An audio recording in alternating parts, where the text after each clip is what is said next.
Welcome, everybody, to another episode of the Game Informer Show. Still doing this after 55 years, still going strong. My name's Ben Reeves. I'm your host. This is the show where we inform you about games. Joined with me today, I got Jeff Cork. Hello. How's it going? Doing well, thank you. Leanna Rupert, how you doing? I'm good. How are you? Good. And you know him, you love him. Dan Tack. Hi, Ben Reeves. I just want to say it's an honor and a treasure to be on the show today. Thank you so much for having me.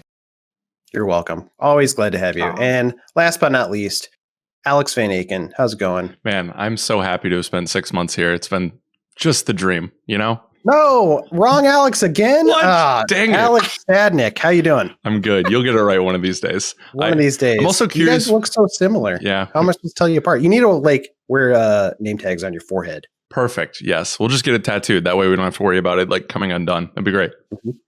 Sweet. Well, you guys ready for another great show? Always, Let's baby. do it. Well, you guys want to talk about games? Because I do. Never. What else is there to talk about? What? Come on, guys. Work with me here. Work with me. Cork, what have you been playing? Let's kick off the playlist. What have I been playing? Well, let's see here. This week, couple things actually. As far as playing, they had the first hands-on event for It Takes Two, which is the third game from the minds behind Brothers: A Tale of Two Sons and A Way Out. It's basically a co-op only romantic comedy is how they're billing it. But don't let that scare you. Or maybe it attracts you. I don't know. Everyone's living their own life, doing their own thing. But it's basically kind of a action platformer with a ton of different variety as you progress through the story. It's constantly throwing out new systems and mechanics at you, and it's very silly and fun.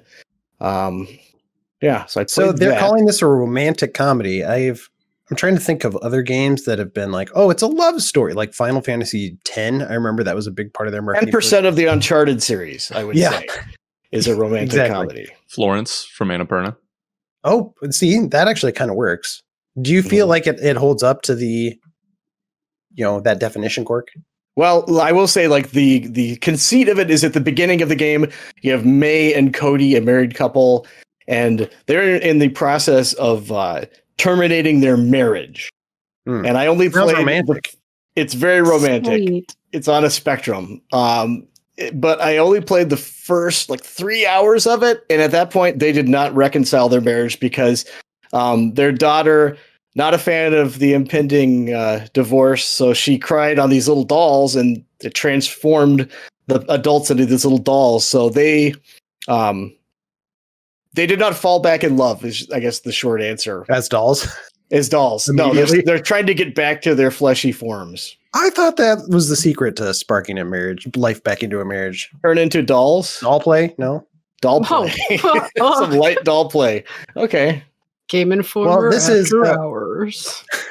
I believe you said Joseph Ferris, the guy who did Brothers: Tale of Two Sons, which is probably still my favorite game he's done. And he did, what was the one about the convicts? A Way Out. A Way Out, that's right. Which I didn't ever play, but I'm here. It's okay. Yeah. So gameplay wise, do you like this one? Yeah, it's definitely it harkens back to, I think I talked to Joseph. He was saying that he's been a huge fan of Nintendo since he was a kid, and it definitely is reflected in the gameplay. It's a lot of platforming, and it feels pretty good, which is nice. It's a complete change of pace from the previous games. I mean, they've always had a focus on two characters collaborating, cooperating, and everything. And I think this is probably the culmination of what they're going for there in that regard, because a lot of times what'll happen is each character has part of a way to solve the puzzle, but you really have to work together to do it. For instance, one section, I was playing with my son, and I had a gun that shot matches, and he had a gun that shot globs of sap, so that he could, if there was an obstacle, he could gunk it up with the sap, and then I would have to detonate it by shooting a match at it. It also worked in combat as well, which is, it's a super interesting mechanic. It was a lot of fun, and then it was 20, 30 minutes later, we're doing something completely different. So was the dialogue between you and your son pretty accurate, considering you were playing a couple who was about to get divorced? It really did feel like that. It was very tense all the times, because we were just kind of goofing off for a while, and then it was we reached a point where it's like, okay, it's getting pretty late. You should probably go to bed soon. So let's knuckle down and like beat these bosses and stuff. And then like one of us would die. You could just feel like a memoir 20 years from now being written. Like, this is when I realized my dad had feet of clay. He was just a mortal man. I have a question. So you Yes. played that, and he said that if people didn't like it or they got bored with it, he would pay them $1,000. Do you think Yes. that sticks up? Do you think he's going to be paying out a lot of cash? Do you I'm have very $1,000 curious to now? see how that all works out. I don't. I Does I he owe don't you know. $1,000? not yet, but I will find a way to get bored of anything. Like I can't. I don't know. Like 2 or 3 days into a vacation, I'm like, let's go back home. So maybe I'm not the best barometer for that. But he definitely like his end of the bargain for just delivering a lot of like systems and changing things up significantly from moment to moment. That's definitely it definitely lives up to his end of the bargain there. So I can't speak for everyone. Blake in our video was saying he's being a little stinker. He's saying he's gonna say that he did not have a good time and he's gonna lie and see if he can get $1,000. No shame Just that Blake sold has him for- out, though. Clip Yeah. this. Absolutely. So it is a lie, though, and he was having fun. That's what Well, he's- Blake wasn't playing. He just watched me. but he also, we have him on record saying he was into this. So, Oh, All right. yeah. My All right. mind Got was him. reeling. Yeah, exactly. Like you said, there's a new gameplay today video on the site if you want to check out. That's It Takes Two. Joseph Ferris, a fun character in the industry. I'll say that. Yeah, Always absolutely. saying I like something wild. him. He's funny. And like the last game he did, this one's like co-op required. Correct? Exactly. So even if you play it, it's a split screen co-op. He strongly encourages you play with another person because communication is really key.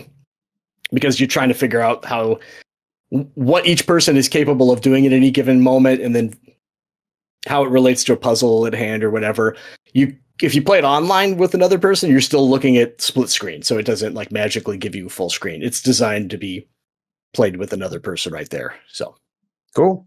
Anything else been going on, Cork? yeah, I got the a demo for the next latest game in the Alien series. It's Aliens Fireteam. Oh, the Developed by- sequel to Gearbox's No, we don't talk Barn about that. Burner. No, if you want to No, see of course frowns on not. people's faces, bring that up. This is the sequel to the good Alien game. No, this is just its own. It's its own thing. So it's not a it's- sequel. It is It not a has sequel. Alien in the title. Yeah, it's just based on the Aliens. Okay, so this is the Franchise. new Alien game. Who's doing Right. it? Cold Iron Studios. Okay. Yep. So basically, it is set 23 years after the events of the Alien trilogy. So they're able to kind of establish their own world a little bit. It is a 3-player cooperative shooter with some light RPG elements, leveling up guns, getting cosmetics, and that kind of stuff. If you can play it solo, but it'll fill it out your fire team with bots.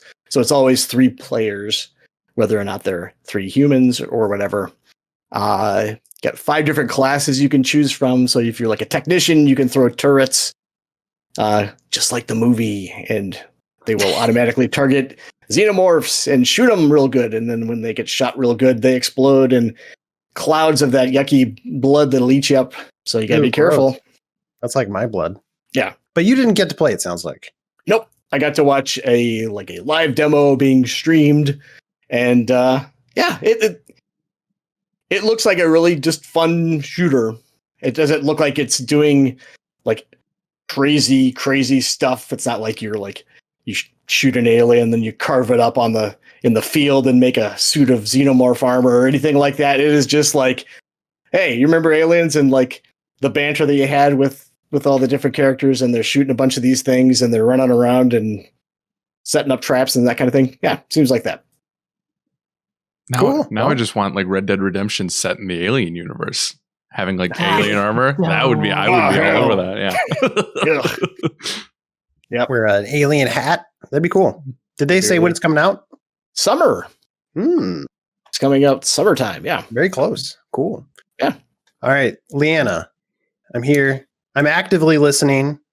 Tell Yeah. me what you've been playing. Are you? A couple things I can't talk about, but what I can talk about is we were playing, Alex and I, and Dan, I believe, We're playing Outriders, the Outriders demo. And I played it last year first for a press demo, and I loved it. And playing it again this time with these folks was even better. It made me love it even more. For me, I love shooters. And this is like the perfect blend of RPG elements and shooter type experience. And the weapon designs, when you start getting into like the legendary drops, the weapons designs are so sexy in this game. Like, I want to just love them and appreciate them and buy them presents and tell them they're pretty every single day. And it's just amazing. And it's like, it's just a great looter shooter. Like, if you like Mass Effect, like the best way I can describe it is, and I said this during the stream, is it's literally like if Fallout, Borderlands, Bulletstorm, Mass Effect all got really sloppy drunk in a seedy bar on the outside of town and did the nasty in a bathroom stall, and this was the outcome. And it's perfect. Like, it's like beautiful. Is that how babies are made? Yes. Practice safe sex, kids, science. please. Yeah. Okay. Yeah. That's science. Here. God. As somebody who is a huge Destiny nerd, Leanna, Yes. does this scratch that itch? No, not really the Destiny one for me, just because the mechanics feel so wildly different. Like, Destiny has a really satisfying air mechanic when it comes to combat, but it does satisfy the itch that I had, because I really liked Bulletstorm, despite some of the issues with it. I really enjoyed that. I love Gears of War. It kind of felt akin to that a little bit in some of the mechanics. And just the combos. Like, we were setting it up. Alex Van Aken, too, was playing with us, and we set up this really killer combo where we played. I was a pyromancer and he was a technomancer. And all of us just combined our different powers together into this big horde group of enemies. And they just like literally blew up. It was so satisfying. But then I think it was Van Aken had the slow timing. Yep. Mm-hmm. Yeah. So he was able to lock them all in one space, and it was just, or it was chaos in the best kind. Yeah. Beautiful. Seeing just body parts implode in slow motion was just glorious. I want more of that. Yeah, I was really curious for your take, Alex, because you had also played this previous summer. Yep. Back when they had done their last demo period. So I'm curious, between then and now, have you seen the game change much? I don't know if it's necessarily fair, because when we played it, we got like medium builds already, like, you know, a little bit more sense of the powers and stuff like that. So I don't necessarily think my experience changed that much from now to last summer. But that being said, I've loved the experience with it. I think what I enjoyed more so, and this was just a limitation of COVID, right, was that when we played on Parsec, there was definitely some lag we had to account for, right? Mm-hmm. Whereas this time we got a full playthrough, you know, like downloaded demo, and it just, you can feel those inspirations that People Can Fly had when they made Gears of War Judgment, right? The combat, the third person combat in it feels really good. Some of the cover got a little sticky every once in a while, but not to the point that I disliked it. I really, really like their world tier ability in that game, where it's very much, it's difficulty scaling, kind of similar to something like Diablo 3, where it's like you can keep setting those difficulty markers higher, and then you get better loot for it and whatnot. And this time, I think the fun I had this time was getting to play around with the different classes, because when you, Cork, and I played, right, it was just, I was set on Devastator, but I got to try out, like I've now played the demo all the way through on Trickster, Pyromancer, and Devastator.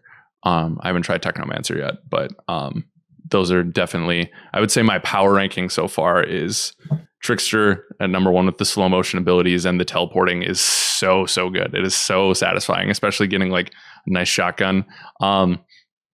Devastator, because I love tank. Pyromancer was fun, but it didn't, the powers didn't feel like they clicked for me as much. And then I didn't try Technomancer, so honorable mention. But I think my only concerns thus far is I thought the voice acting and story stuff was a little hit or miss from the demo, because they gave you the first hour or two to play, right? So we'll see if that gets better or worse. But overall, like, and then is this game going to be that much fun alone? I played it alone for one of my playthroughs, and it was good. Like, I still enjoyed the combat, but man, when you get a group of people together and you are, like Liana talked about, getting those synergies and finding out what powers make sense with each other, I'm going to lose a ton of hours into this, and I'm very excited for that.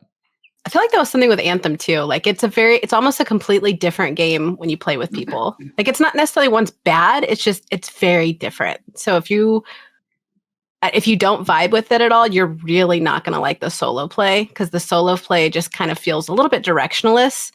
And a lot of that fun is is building off of each other's power sets. I feel like it's definitely one of those games that you need to play at least with one other person if you can. Yeah. I'll be very curious to see the end game in this, if it has legs.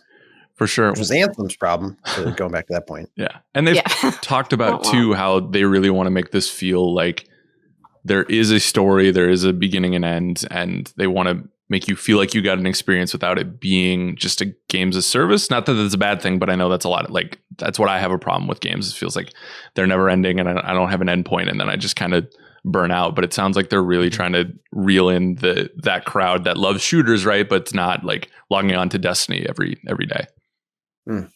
Sure. Dan, you played this too, didn't you? What was your sure did, man. I have a little bit of a different take than the rest of the table here.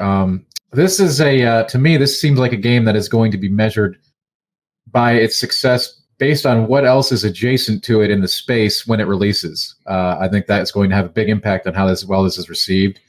To me, when I played the demo, nothing really stood out. It had like, Diablo hooks, but it did not wow me in any respect whatsoever. I thought it was okay, right? It was kind of like, if there's nothing else around, I might eat this. If I'm hungry, kind of deal to me. And this is not like a slam at the game. It just didn't really seem to excel or excite me in any way that hadn't already been tried in other games. But perhaps this is one of those things where it's like the many different angles of it can get its hooks. And I could see the loot angle was nice, but we've got that. We have all those things. And no, a game does not need to wholly differentiate itself from the existing stock. But I do think that it's going to be fighting a lot of other game as service, Diablo style, looty shooty type experiences, and I hope it can differentiate itself, because the demo, like I said, did not blow me away. It was a thing that I played. I was like, all right, and I didn't feel bad about it. Right, I didn't be like, wow, that was garbage. But at the same time, I wasn't like, man, I got to play that again. It was more just like it just existed. It existed as part of my gaming life that has passed over into the sunset. For sure.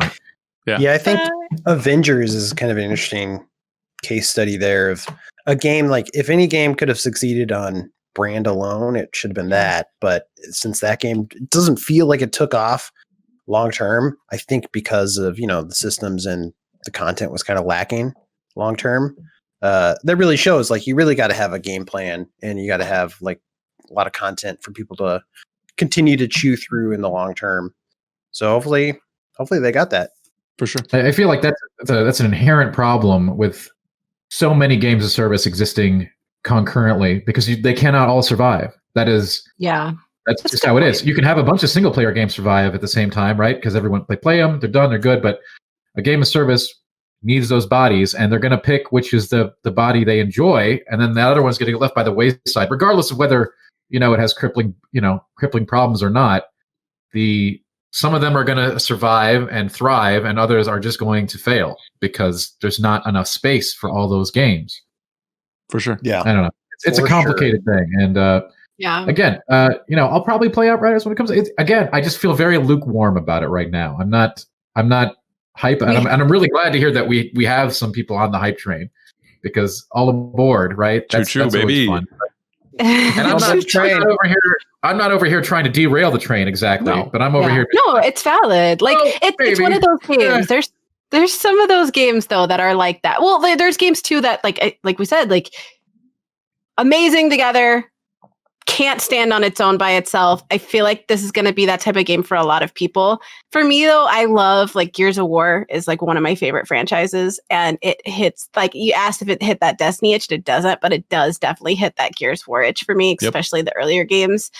And I kind of like the more classic style, even though the cutscenes are gorgeous, like especially like seeing people get obliterated. That was, I don't know what that says about me, but for me that was really cool. But the actual gameplay stylization is a little bit more dated, not in a way that makes it look bad. It reminds me of better times, of like the first time I played Gears, which harkens to what you're saying of it's just going to be adjacent to whatever else is out there and what people compare it to. So for sure. Yeah. And love Bulletstorm, so I'm always rooting for People Can Fly. So I'm really hoping this one, they knock it out of the park with this one. It's still coming out April 1st, correct? Yep, that's what they're saying. That's So a we're not release long to date. wait. That is a release. That date. is definitely a day to release a game on. Less than. Hey, it's a release. Oh, are you kidding me? Is it really out today? I don't know. They even have the Wink, trickster in it. Oh my god, it's not That's coming perfect out, because is it? if the reviews are bad, they could just be like, "No, those are joke reviews. Don't pay attention to those." Oh no. Well, hopefully the joke's not on us. We'll see. Leanna, did you have anything else you wanted to talk about? If we have to, I mean, just the only other thing I've been playing that I can't talk about is Destiny always, but like there's a 12-player glitch that's going on right now. And if you play Destiny all, I can't recommend it enough because Bungie still hasn't fixed it. I don't think they're going to this month because from what I've heard from some of the devs there, they actually love the glitch. And a lot of the players are really excited about it. But let me tell you, Gardens of Salvation raid sucks. But when you play it with 12 people, it's so hilariously chaotic that it just takes it to a completely different level. And then we use that to Sherpa a bunch because I Sherpa on the weekends. And we would have like newbie players that would just absolutely suck with the mechanics, especially the puzzles. So having like 12 people made it really easy to kind of carry them through. So it's like, just sit there, do your emotes. It's fine. We'll do the puzzle really quick. We'll get you your gear. The Anybody glitch is you can play with 12 people on raids, which, for those people who haven't played Destiny, it's like twice as many as normal. And you can play like the new exotic mission for Dead Man's Scout or Dead Man's Tail Scout Rifle. That is a 3-man instance. And so now you can do it with 6, which is also fun.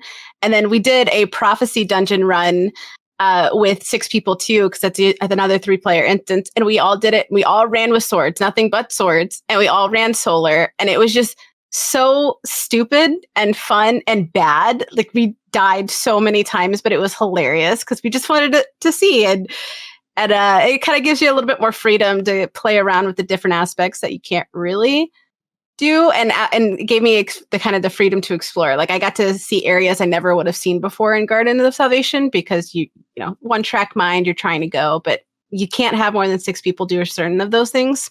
So like when they were tethering, I'm like, I'm going to go explore this niche over here. This looks really cool. And I don't know. It was good. It was good. We wrote about it on the site. I have a clip where we were all kind of dinking around a little bit. So if anybody's interested, got some gameplay there for it because it was fun. It was a good time. I hope they don't fix it anytime soon.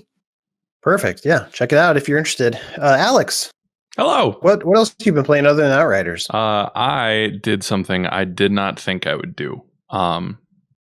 I went back to I beat Mario and felt good about that, but I never thought you'd do that either. I know, man, it's crazy. But I went back to my Animal Crossing island for the first time in months and had to clear a lot of cockroaches, let me tell you.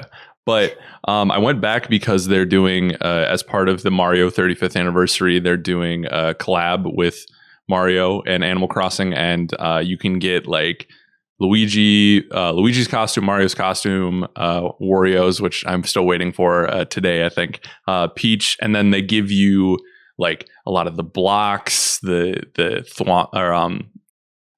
coins and stuff, so you can kind of create your own mini Mario route. And I'm starting to do like kind of a little Mario game to get to my turnips, which I'm very excited about. But I've always been scared to go back because I knew all of my villagers were going to chastise me or come to me worried where the hell was I. So, and finally, I got Hans to leave, which I had been trying for months before I stopped playing. And then all of a sudden he was like, yeah, I don't think this island's for me anymore. I'm like, oh, I'll pack your bags. It's okay. I'll let you leave. I understand, sir. Yeah. Bye. So it's just, I mean, nothing, the update's not necessarily like revolutionary, but since I'm a Mario fan, like I really wanted to go back. Like I love being able to walk around in my Luigi costume, and I kind of been bugging my friends to get back into it because I was like, oh, I could go for some more like island hopping and stuff like that. And it's just kind of, I wasn't sure, especially because when I was playing it, we were in peak pandemic, right? So I have a lot of feelings associated to hopping on that game.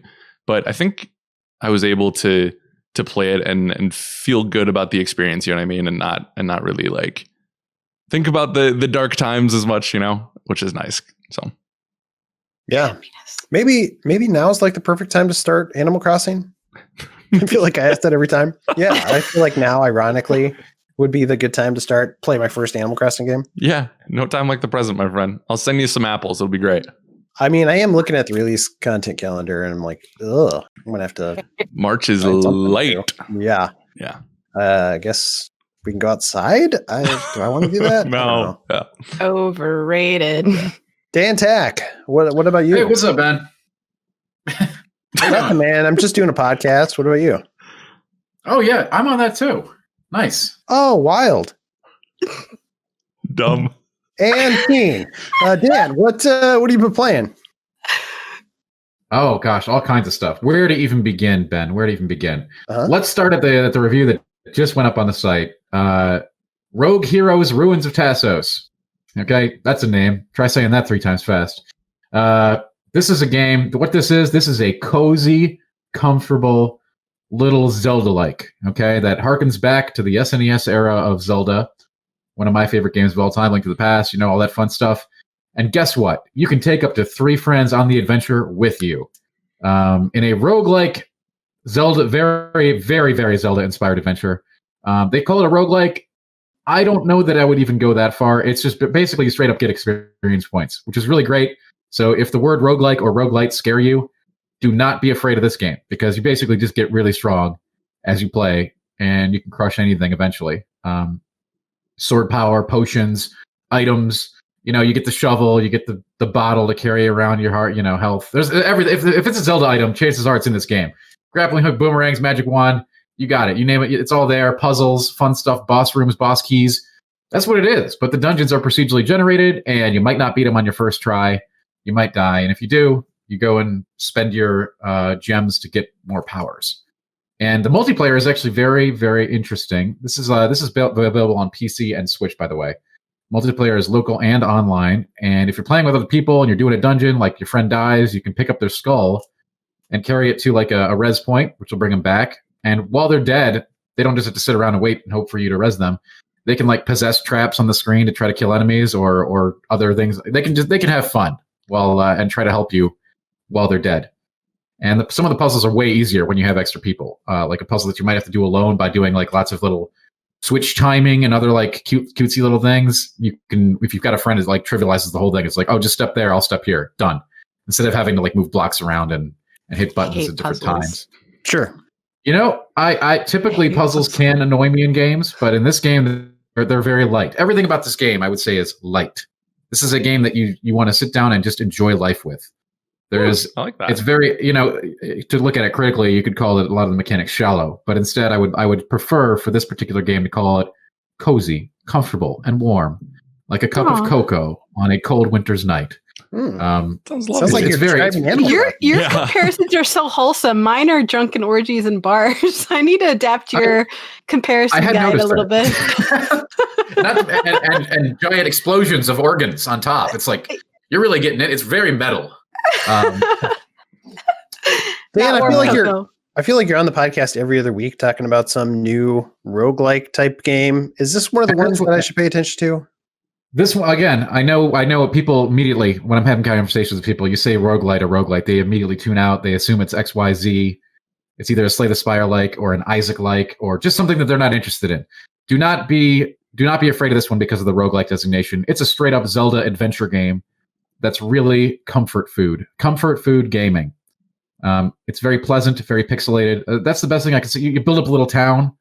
It's not like Stardew Valley, but you do get a farm, and you do get like there's fun stuff to do around town as you build up your character and do the dungeons as well. So it's just like you said, this is a very wholesome game, Liana. Like this is like, hey, I really like pixels and they're cute, and I'm gonna go on an adventure and it's gonna be fun. And if I have some friends, we'll go together. How deep is that town building?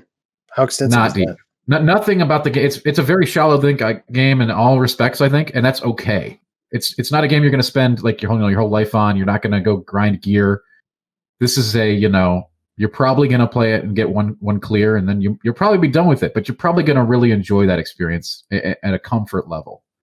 Right. As I said, it's just funnish. What was the name of that game again? That is Rogue Heroes: Ruins of Tasos. Yeah. You are a rogue hero in the ruins of Tasos. Don't worry too much. Here's some advice, developers. Don't put rogue in your title anymore. Like, there's too many games with rogue in the title, and it's just impossible to remember at this point. That's just me. Yeah. But you reviewed this one, Dan. Yeah, I did. I gave it a solid 8. I think it's the again, it's not going to go so far as to say joyous, okay? But it is you're going to be playing it, you're going to be like, this feels pretty good. I'm having a good time. Yeah. I like what's occurring right now. It's not like, pouring from your teeth while you harvest enemies with like metal spinnery guns and stuff or anything like that. No, I think we get it. It's a joyful game. Happy. Cool. Yeah, I would say that the game sparks joy. Sure. Right. Well, speaking of You'll have fun with joy, it'd be my joy to talk about a game I was playing last week. A game called Maquette. You guys familiar with this one? Mm-mm. Yeah, I saw your review. Yeah, I did review it, so you might have seen that. It's a game. Annapurna published it, and usually I feel like they've had a pretty good track record for picking stuff that's a little bit different, like really unique indie games. And this qualifies as unique for sure. And I did have fun with it, but I was, buried the lead here. I gave it a 7.75. So it's like I had fun, didn't totally fall in love with it like I was hoping to. But the main premise of the game is you start off the game, you're in front of this model. It's like a maquette of your environment. And anything you do to the model in front of you changes the world around you because it's, one-to-one model. And that's neat just from a premise standpoint. Like, I love the idea, and they do some really cool puzzles with it where you like use like everyday ordinary objects as like things in the model. So for an example, like say you take a normal sized key, but you put it in a model and you can use it as like a bridge or a ramp or something, because it, in that world, it'd be gigantic. And so when you do that, then a giant key will like show up in your real world. So they do some really fun stuff there, and I really like it. And then as the game progresses, you start to explore like the bigger space outside of you, which is also a model of your environment. And they do some fun, I would say, joyful stuff with that. Not blood orgy or anything like that. Is it like a warm cup of cocoa on a cold winter's night? Warm cup of cocoa. Yeah, I mean, speaking of warm cups of cocoa, there's a story involved. So while you're doing all this, you hear this narrative of a guy and a girl who are going through a relationship, and it's basically their journey, and it's very down to earth, very contemporary. I would say love story. Maybe not a romantic comedy, but it is a touching love story, let's say.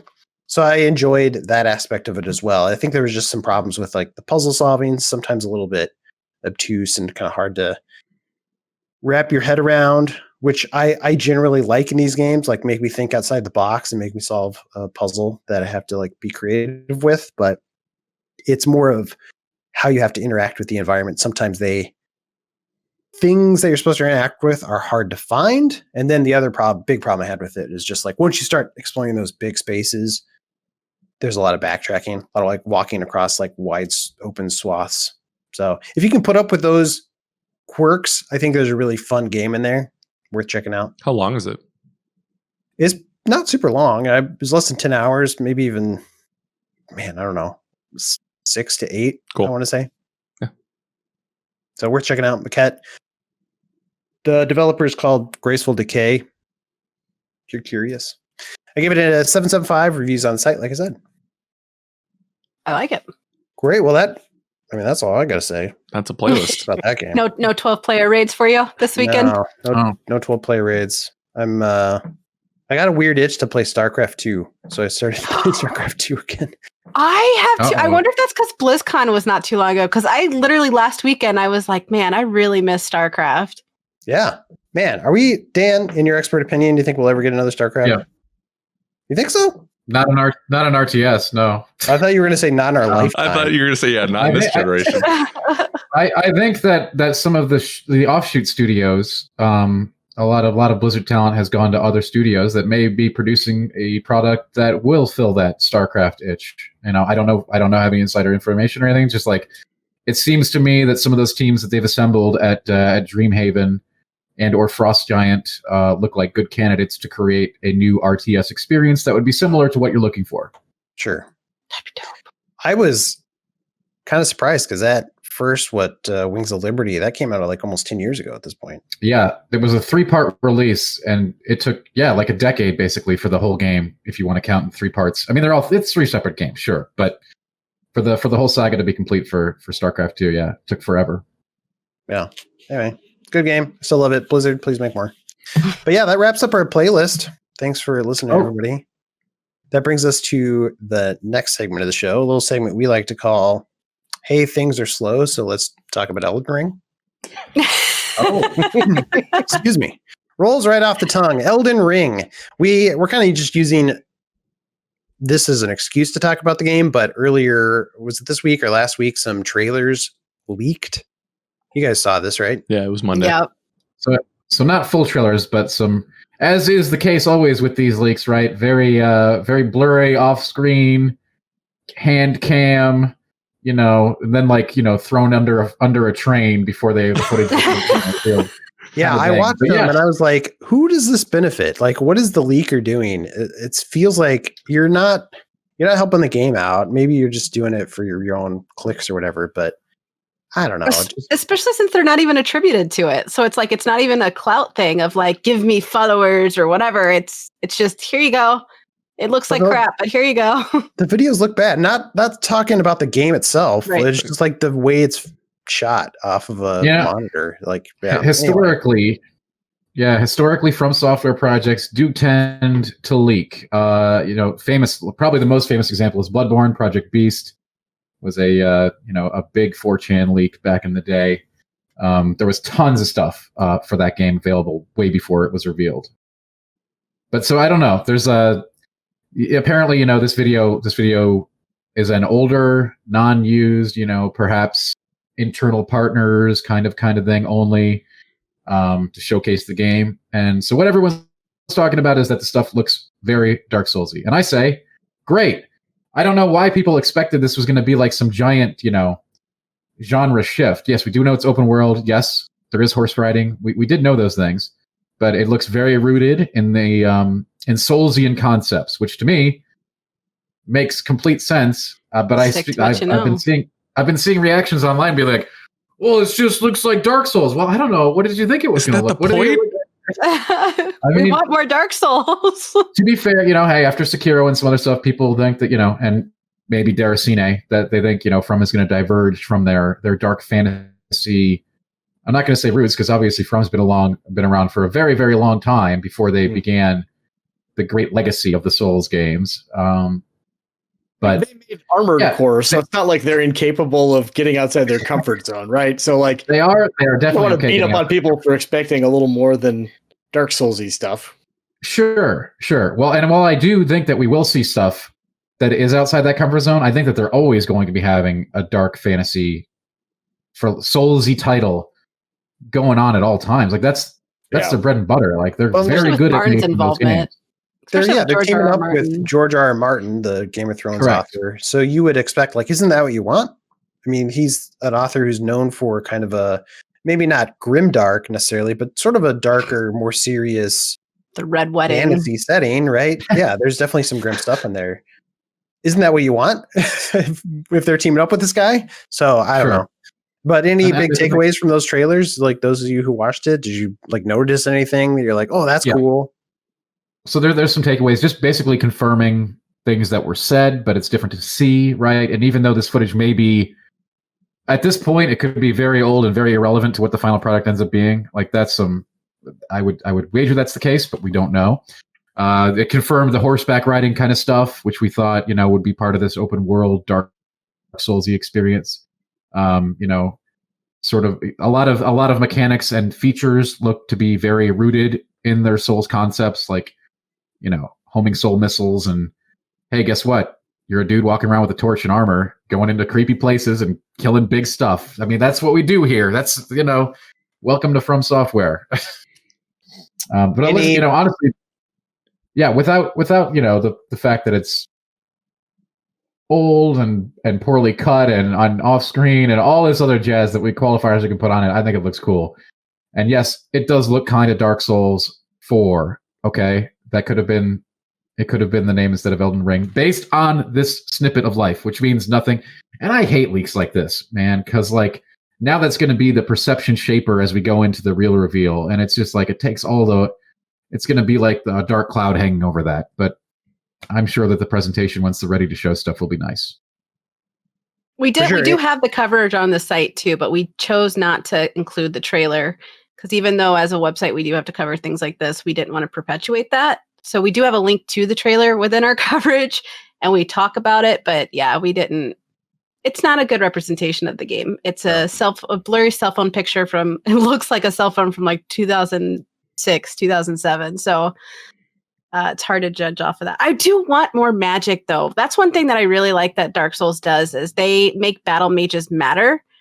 But I would love to see them refine it a little bit more. I would love to see bosses have more nuance with magic because, like, I feel like with Dark Souls, the bosses were either like, "Let's super cheese this boss, man!" Like, and it's super easy, or if you're a mage, you just do nothing to it. Like you might as well not even exist because you do absolutely no damage. So I would like to see them experiment a little bit more with magic balancing with that because I love playing Battle Mage. The power and just the experimentation with that combat style is flawless. And to take this open world, I feel like that gives them a little bit more creativity in terms of how everything relates to the environment and why wouldn't combat also attribute to that as well. But like if they took some of the designs that are from the Dark Souls series and just refined them just a little bit, I would love to see that.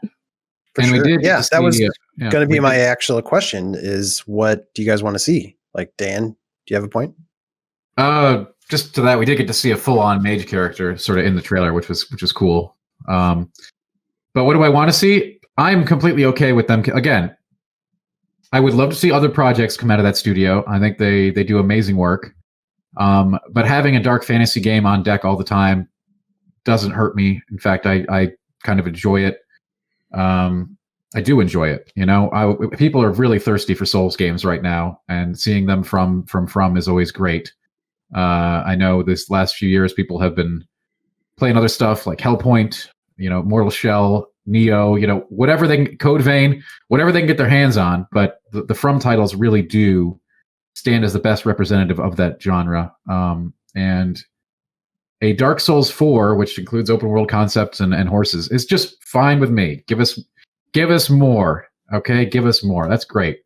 Do your thing. I have no reason to have anything but the utmost of faith in that studio right now. And you know, you're only as good as your last game or whatever. But you know, until there's a reason, I see no reason not to be, you know, to anticipate this one as something that's going to be great. Sure. I would love to see a more front-facing story, which, you know, they're teamed up with a guy who's well known for his narrative. So this seems like a good time to maybe, I don't want to say flesh out the narrative more, but definitely like rethink their approach to narrative. Because based on what I've understood when I've researched what's going on in those Dark Souls games, like they've done some cool lore building. Like there's some neat stuff there, but I didn't pick up on any of it when I was playing those games. So maybe, you know, work on some cutscenes a little bit, work on how you dish out the narrative. I think I would get more on board with those games if the narrative was right there kind of pulling me along. It's possible we might see more of a traditional narrative, but it doesn't, you know, nothing in the trailers indicates that. But if you look at Sekiro, they certainly were very in your face with the story on that one. There was no ambiguity whatsoever about what was occurring. So I don't want to see the combat from Sekiro make it into this. I just don't. I would love to see like boss styles. I could do away with less mini bosses. Wasn't a huge fan of the mini bosses. They didn't feel as fleshed out. They didn't feel as meaningful to the experience. But I wouldn't want to see the combat of Sekiro, but I would love to see how they adopt that because I'm a big story lover, especially with like RPGs and things like that. So to actually feel like you're experiencing it and not that you have to hunt for it, because they did have a lot of lore, but if you didn't hunt for it, it's very easily missable, especially for people that may not be super used to genres like that.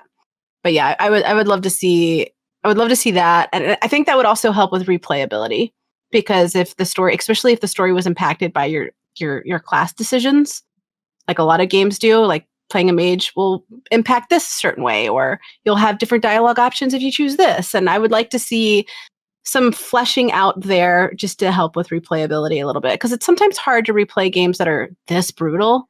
We have, and we do, but like sometimes it's hard to judge at the motivation, but to have that taken to the next level and kind of relying, like you said, on Martin's strengths as a narrative designer, like that would be great. I would be so on board for that. Right, for sure. Cork, you Just see like how much of the story, and like if George R.R. Martin, is he getting pulled in like Patrick Stewart was for Oblivion, where it's just like, here's a headlining name that's just going to be discarded almost instantly. Like, is he just sat in on a couple of meetings and had like, here's a few sentences to use as inspiration. Here's like the title card that you read while there's like a fiery scroll that, there's some voiceovers, and then he wrote I'm out of here. I have nothing else to do. I would imagine with how long it's taking, he's probably directly involved, right? He's like, it's on brand. Yeah, exactly. we don't actually. That's pretty funny, actually. Thank you. Sorry, I need some more caffeine. Yeah. But Cork, I was going to ask, like, you just finished Bloodborne for the first time, this last year, right? So now you're a huge Dark Souls fan, right? Like, it's literally all I think about. Does this game interest you at all? No, I haven't seen anything or any reason to. It's just like, okay, it's the guys who make Dark Souls, cool. Okay, it's George R.R. Martin, slightly less cool. Okay, and then here's a part of a blurry video. Totally uncool. I'm not even wasting my time watching that garbage. Like, no, thank you. I'm not interested. So I'll just wait until we actually get some details. But I'm not reading game facts and like speculation and you know what I mean. Like, yeah, I'm not spending any processing power of my mind on it right now because there's nothing to think about. Really, it's just honestly speculation. Thanks for contributing to because I think that's what we should do. Is like when blurry videos like this come out, don't watch them. Like, we're part of the problem for watching them. If there's something that I think there's a possibility that I'll be interested in it, I really don't like to watch trailers if I can avoid it. Yeah, just if I didn't write especially off monitor, like Blair Witch style, like the recording device thrown under a train at the end of the video, like that kind of stuff is just annoying. I hate it. If I didn't write it, I wouldn't have watched it. Yeah. Perfect. It's not good quality. Why would I? Right. And for all we know, something like that too. Like, there's been so many stories like with the next gen reveals and everything, where someone's going to come out 3 months from now and like, here's how we faked this video that all these games press people fell for. You idiots. So I don't know. Perfect. Well, I think that just about wraps up. Hey, it's slow. Let's talk about Elden Ring. So let's move on. We'll take a break and we'll come back with some emails.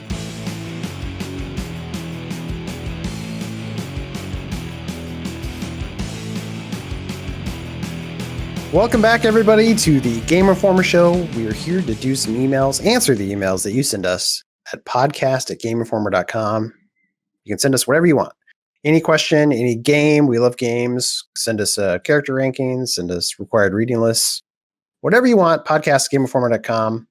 This first email is a good example of what I'm talking about. Brian from G-Town writes in. He says, "Hello, GI crew. I recently picked up Uncharted, the first one, on PS3 again to complete my trophy list and snag the platinum. All I had left to do was finish the game on hard and crushing, which I have done multiple times on all the other games." Quit bragging, buddy. Anyway, he finally finished it and he got the platinum, which is great. And he says his back-to-back track through Nathan Drake's initial adventure, he finally earned a platinum trophy 14 years after the game's release. So cool. The reason I'm emailing, finally getting to the point here. All right. The reason I'm emailing is I thought it'd be interesting to hear from the panel on the games that you have returned to after long periods of time between play sessions. How long of a gap was there? What was it like going back? And what made you go back? What do you guys think? From my own experience, generally when I put a game down, that's it. It doesn't come back. So opposite in that way. We are polar opposite. I feel like Dragon Age Origins for me is the obvious one because everybody knows how much like a Dragon Age Mass Effect fan is. I am. Like, that game was phenomenal, but it didn't age well. But one I would love to see come back, like in a good way, like whether it be just ported over or remaster or whatever, is Rule of Rose. Because I don't know if you guys played that. You've talked about this one before, right? Yeah, We did, could you love to go back and play it again? I've probably played that game close to 30 times now. That's like one of my favorite horror games. But I would love to see it like back again, just because a lot of people didn't get to play it. It was banned in the UK, and just over information about the game. But yeah, that's one that I will always go back to, just because it was a good, unique horror experience. Like there's not much like that, but it also resonates with other franchises that I think people really love. Like it's got a little bit of Silent Hill in there. It's got a little bit of Fear in there.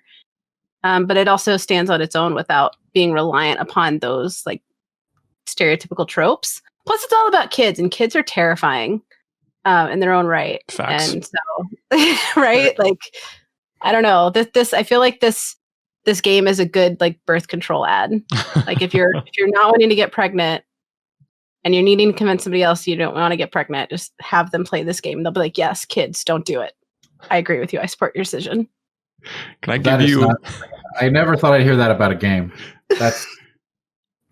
I was going to make a joke that would definitely come back to me in a bad way, so I'm going to move on from it.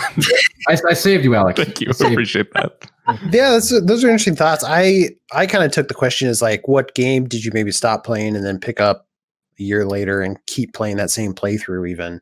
Right. I was thinking about, I had done that for Final Fantasy VII, the original one back in 97 or whatever, when I played it when it first came out. And then I spent like a year and a half off. And all I had to do was like go into that crater and finish off Sephiroth. It was so I finally did, but it was like a year and a half of a break, so that was kind of fun.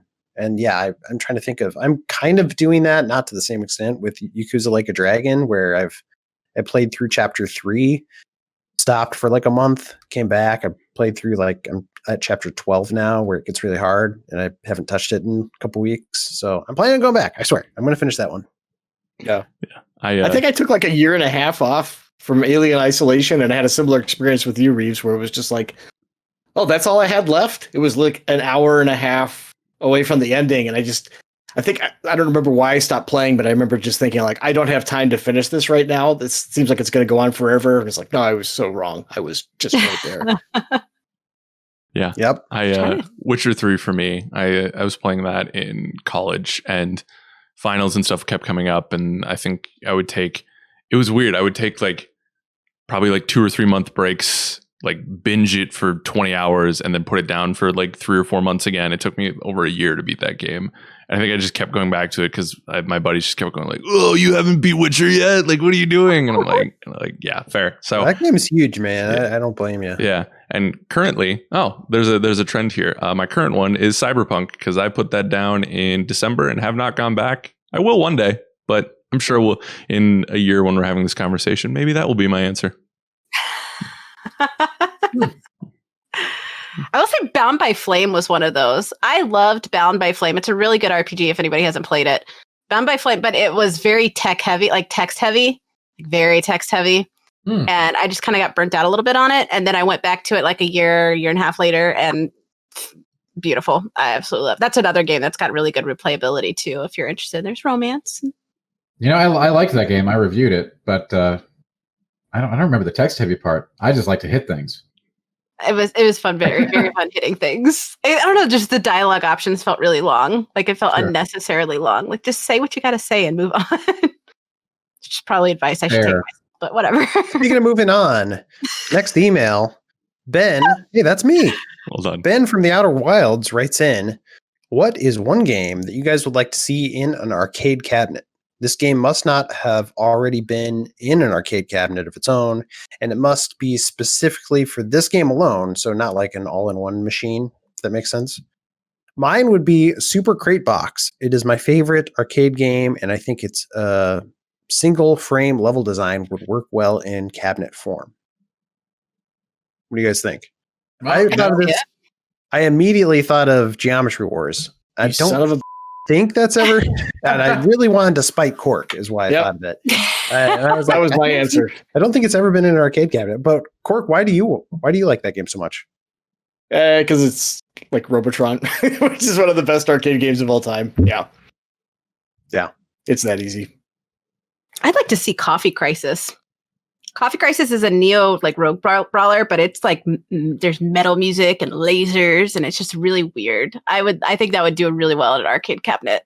And if they had it like specialized with the art on the actual cabinet, and if they had like the joysticks had little coffee cups, that'd be so dope. That'd be a cool one. That's like one of my favorite. That's like one of my favorite games of that style in recent years. I think that came out like 6 or 7 years ago. I have to look that up. Another one that would be fun. I love side-scrolling brawlers, so something like a Scott Pilgrim in our arcade cabinet would be pretty fun. Do they have one for? I almost said Cuphead. That's not what I was looking for. Cuphead would be another. Cuphead would be interesting. Do they have one for Castle Crashers? You have to spend a lot of quarters on that one. Yeah, you would. Yeah. Castle Crashers would be great. Yeah. I'm kind of surprised Cuphead doesn't have one. That seems like a really like easy gimmick to do, like an easy cash grab, because I think everybody like that's a fan of that would love that. Yo, and can you imagine the hype around that machine if someone's getting to like the devil or like the later sections and hasn't like died yet? That would be cool. I'd like to see you that. Put some really good art on that. Yeah. Oh yeah, definitely. Have they done a Smash Bros arcade cabinet yet, like official one? Because I know I've seen plenty of like fan made ones and stuff like that, but that's another one that I think, especially with how big that roster is in Ultimate, I think that would do quite well in the arcades. Do people play that game with arcade sticks? Are there people out there, maniacs, who are playing Smash Brothers with an arcade stick? I think just GameCube controllers, right? That's the only way you can play those. That would be so weird. Well, what do people do when they build the cabinet? They have sticks. Yeah, they play it with their minds. Yeah. I'd be curious to see how the people reacted to that, but that'd be fun. I know I'd go to Up Down for that. For sure. Dan, what would you put in an arcade cabinet? World of Warcraft? Yeah, no? Nerd. No, I wouldn't put World of Warcraft in an arcade. But I think that Rogue Heroes game that I mentioned earlier today would actually be a pretty good fit, since it's 4-player Zelda-y thing. That's kind of fun co-op experience that I would put on there. Not World of Warcraft, but yeah, some kind of any of the brawlers make good fits. The new gen of brawlers, right, that never had a chance to be in their native arcade cabinets before they released on their platforms, like Streets of Rage 4 or something like that. Cool. Seems like good answer. Great. Next email, Zach from Ohio writes in. He says, "Hey crew, I was just listening to last week's episode and paused on the show as soon as I heard the question was asked regarding games from your past whose titles you can't recall.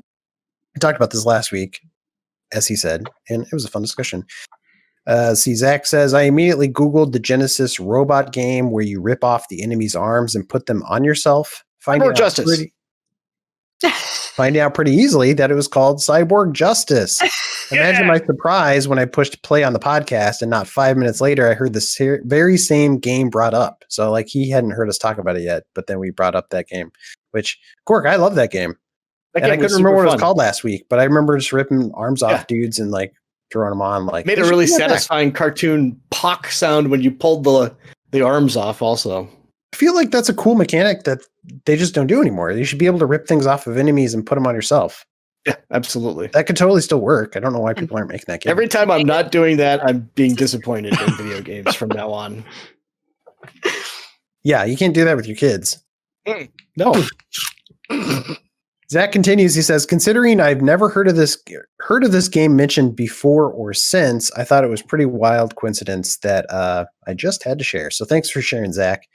He says he did some checking around, and sadly, it seems that the game died on the Genesis and was never ported anywhere else, which is kind of sad because after talking about it last week, I kind of wanted to play it some more.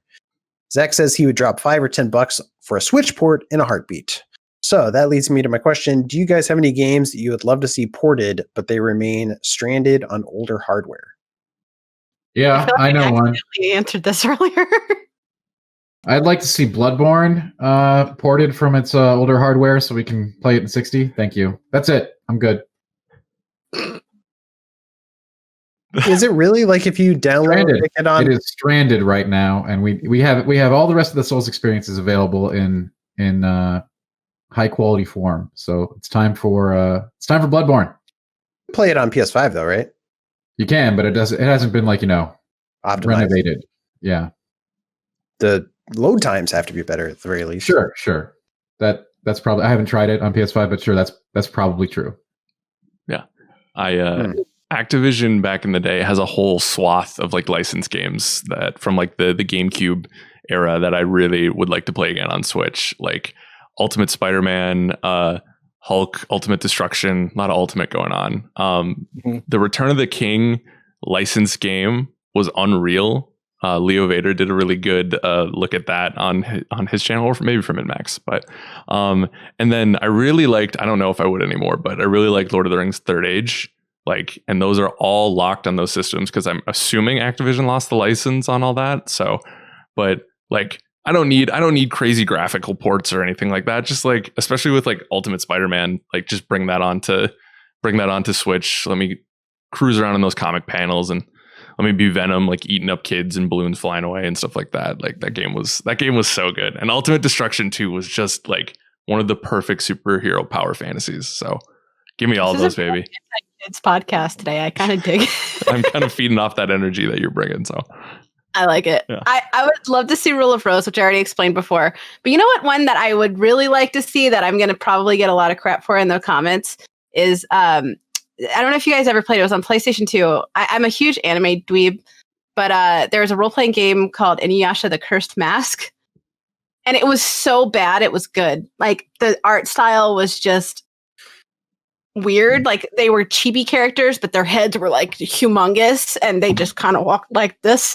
And the story wasn't that cohesive. And then when you get to Naraku's place, like, you get lost because everything looks exactly the same. But for some reason, I've played it a bunch and I would love to play it like that. And Rule of Baldur's Gate Dark Alliance are like the 2 games or the 3 games that I will never get rid of my PS2 for. But to play that on a new gen, like, I would play that on the Switch in a heartbeat. That would do really well on the Switch, especially with the art style. And like with Inuyasha, like coming back with the new anime series where it's their kids, like, I don't know. I think bring it back. I would totally be down to see that. It's not that good of a game, but it's one of those games where it's so bad it's good. So bring it. It's time. Let's do it. Bandai. Great. Next email. Let's see. Dearest informers of electronic computer games. This is very formal. Guys, we missed on the title. We don't need to be Game Informer anymore. Yeah, come on. A request has been brought to my attention by my subjects in regard to the knighting of one Daniel Tack. Although I admit I wasn't familiar with the work of young Daniel, the vehemence which I felt from the public on the issue was of a magnitude greater than I've ever seen before. Therefore, I set out to learn about this scholarly man through the colloquial binge watching, quote unquote, of every episode of the Game Informer show from the last several years. Oh no, guys. That sounds terrifying. This started as a chore at first, but I've become rather obsessed, and frankly, I haven't left my bathtub in which I watch my shows in 3.25 days. I especially enjoy the ridiculous, arbitrary character rankings you guys do, and request that you rank my favorite character of royalty, Princess Peach of the Nintendo games. Oh, we're doing character rankings, baby! We should do some character rankings! So many characters, find out where they go on Game Informer's arbitrary ranking show. It's science. Best segue ever. This is a stealth character rankings. That is hardcore. That was real good. I mean, laptop into the bathtub with your toe also. But, damn, this is the queen. I think we have to oblige her, right? Absolutely. You know, I'm glad that my knighthood is under consideration. Absolutely. I mean, she goes on to write some stuff about, like, I don't know, it says I Dan Tack swear. I think she wants to repeat you. I don't know what this is about, but sure. We got something else to do. We got to rank this character, right? Of course. Number It's the 10. queen. It's a royal decree. Number 10. Okay, so, you know, like we like to do, we like to sit and meditate on the character a little bit. We don't just like to throw out numbers. Oh, I think we're all pretty clear on that. Number 10, huh? that's where you know, that's an iconic character. Sure. Right? So I would, Every bit as awesome as Mario, IMO, and definitely the coolest character in Super Mario Brothers 2. so I take it you like anybody else. Princess Peach. Yeah. Okay. Even above Master Chief? I mean, I know it's totally I haven't looked at the different. list. A number comes to me. Okay, when you're a knight, the number comes into your mind. You don't right? have time to think. You need to react. I get it. You haven't Hold on. to think for you. They've Right. already thrown up this number for me. Is Princess Peach British? no. Like if Mario's Italian, is Peach Mm-mm. British? I don't No. think so. The Mushroom Kingdom is not England. I mean, is she Italian then? Yes, she's like a No. little Southern peach. Is she Southern too? I thought she was just like generic She's American. Soprano. From the Yeah. South? I don't, one of the Mario experts here should know this. I don't know where Peach comes from besides the Mushroom Kingdom. That's all you Well, need to know. everybody, that's the weird thing is like everybody in the Mushroom Kingdom is like a mushroom, like a toad, Right. Mhm. but she's like a human being. So I was kind of thought maybe she came from somewhere else. I don't know why I thought this, but I thought she came from some other country and just she'd lived there long enough that they're like, we'll make you our queen. Except she's a princess. I So feel like don't know we're- who I think the actual queen rulership is. usually Yeah. transfers that way. It's very confusing. Yeah. I like this. I think we should get to the bottom of this mystery. This is more interesting than finding the character slot, actually. Where the hell is origin Peach of Princess from? Peach. Yeah. It's like a similar dynamic to Princess Bubblegum on Adventure Time. I could see it. Yeah. I could definitely see that. I don't know, but in my head canon, she's just this sweet little Southern drawl. All right, I'm going with that. Why Southern? What? Where Because did she's you come up Princess with that? Peach, and she's got the blonde hair and the pretty. She little has skirt, never and ever talked like that. Well, she does she's now. Pretty. All right. Yeah, she's got those little blue eyes. lose your and accent, I smile get for it. Yeah. days. Do we like all Peach right, better than Canon. Zelda? I'd say Yeah, no. Zelda's a bad. Yes, because you can play as Peach You can also What? play as more than you can play as Zelda, right? If I'm not And mistaken. she's chic. Like, come. Yeah, I guess yeah. Sheik, but that's not. Sheik would be its own character on this list, right? I Right, don't- but like that's a dynamic that links to. I feel like Zelda's better than Peach. Zelda Okay. will kick you in your face. Okay. Well, so can Peach though. She's been in Smash Brothers as well. yeah, she she hits can you with ride that a umbrella. she can ride a cart. She can play tennis. She can play golf. Yeah. She's in all those games. Baseball. Oh. You can play her as the main character of yeah. She's just as awesome as easily. I don't. I don't Like, think she I looks see as cool.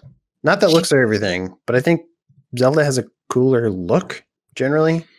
Peach's dress always kind of like I don't know It bothers seems me. very superficial. It is very superficial. I don't like her Just going hair by either, look. I don't personally. like that. But also, like she doesn't have much of a personality, right? What are you talking about? She What? says Talks. I'm the best. How many appearances in games does she have? Probably like 50, right? 50 plus Uh-huh. games. Uh-huh. She's all over the place. What are you talking about? She's got no personality. Well, Arthur Morgan has been in one game, and we know more Listen, about him than we know. about I do not want to have that conversation again. We had it once. I'm not going to go down that road again. Master Chief. He's been in how many games? You still haven't seen his face. That's why we keep coming back, Jeff. Gotta see it. I gotta Do see we? his Gotta face. see it. All right. Back to Peach. All right, fine. You want to put her up against Zelda and you say Zelda's better? Fine. Let's go right under that then. Where is? Oh, Zelda's number 21. Zelda's Wow. number 21 right now. Right. 20. Right What? above, right Oh. below her is Pikachu, the singular Pikachu. From All right, yeah, we're definitely putting Peach above the electric rat. All right.